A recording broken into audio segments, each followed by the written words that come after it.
In her suite, Anna looks at the message on the mirror in the bathroom when Valentin surprises her from behind. They head to the main room, and Anna admits this is getting to her. She just bought these clothes, seeing everything she had was lost in the fire, and now they are trashed. She cries that this seems personal. She says whoever is doing this wants to leave her with nothing.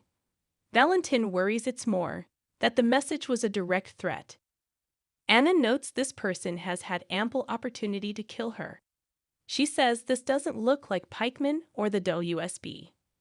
Valentin feels none of these are coincidences, and he's not taking chances. They embrace. Valentin decides to check the hotel security footage. But Anna thinks a professional would have taken care of any cameras. Valentin says they'll find out, and she should call the police while he's gone. In Crimson's office, Lucy finds Nina on the phone leaving Gladys a message demanding to know what is going on with Sasha. Lucy walks in and says she has the same question. Lucy needs answers about Sasha. Nina says all they know is Kobe took her out of Ferncliff and is about to be charged with kidnapping. Lucy doesn't believe he kidnapped Sasha. She remembers Cody helped her at the Hone and Heart show, and he thinks Cody may be rescuing her. She's worried about Sasha, but if she isn't coming back, then she needs to replace her at the company. Nina is appalled that she's worried about money. Lucy says she adores Sasha, but she must think about the company and her employees. She says Tracy is coming after them and they could lose everything. Nina has had enough and tells her to leave.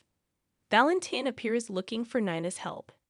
Nina tells Lucy goodbye and she departs in a huff. Valentin says he'll explain everything, but he needs to see the security footage outside of Anna's suite. Valentin relays what happened in Anna's suite as Nina pulls up the footage. Valentin spots something, and Nina freezes it. They are both speechless. Nina gasps, "This can't be." Back in Anna's suite, she looks at the message on the mirror and thinks back to the shooting and the fire. She thinks about grilling Valentin about Pikeman as well and talking to Dante about Valentin's deception. Anna pulls out her phone and makes a call to the police. In the Metro Court restaurant, Blair sits down at Martin's table, and he asks what she's doing here. Blair thinks it sounds like he's not happy to see her. He's not, nor is he not happy to see her with Tracy. Blair asks where his special friend disappeared to as she'd love to meet her. Martin claims they just met, and he doesn't even remember her name. Blair knows who she is, and the company she owns, which isn't doing well according to the word on the street. Martin asks Blair what she is doing here with and with Tracy. Blair says he's intelligent. He can figure it out. He assumes she gave Tracy the information on the Deceptor and calls her vile for hurting Lucy and working with Tracy. Blair says his giving Lucy her idea is what is vile. Martin says Lucy got it working, but she never did.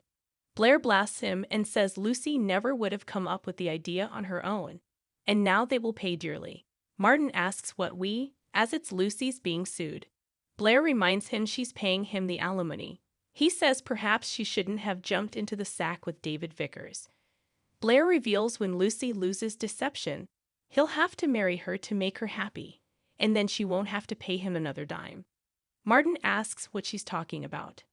Blair says she could tell Lucy the truth, and she'd dump him and probably sue him, and she'd be Lucy's star witness. She's giving him an alternative so that he won't lose Lucy or his money. Blair kisses him on the cheek and says it's nice to see him again. She heads to the elevator as Lucy walks in. Martin makes a beeline for Lucy to stop her from seeing Blair and pulls her into a kiss. She is shocked and doesn't know what that was for, but he almost made her forget all her problems. At the hospital, Liz tells Stella how lucky their patients are to have her help. As they look over the doctors' busy schedules, Stella makes a remark that certain patients prefer certain doctors because they listen to them. Marshall arrives to speak to Stella, and they find an alcove for privacy. She asks if everything is okay with Curtis. Marshall reveals Curtis is thinking of selling the Savoy. She says that will kill him, and he needs that club to help him fight to recover. Why would he want to sell? He tells her about Selena's offer, and she seems to be getting to him about not being able to run the club. Stella fumes at people like Selena, assuming people with disabilities are incapable of holding down a job. Marshall is hoping she can help Curtis like she helps her patients. She promises to do her best, as Curtis needs that club to get him out of the house and give him purpose. Marshall is glad to have her back in town.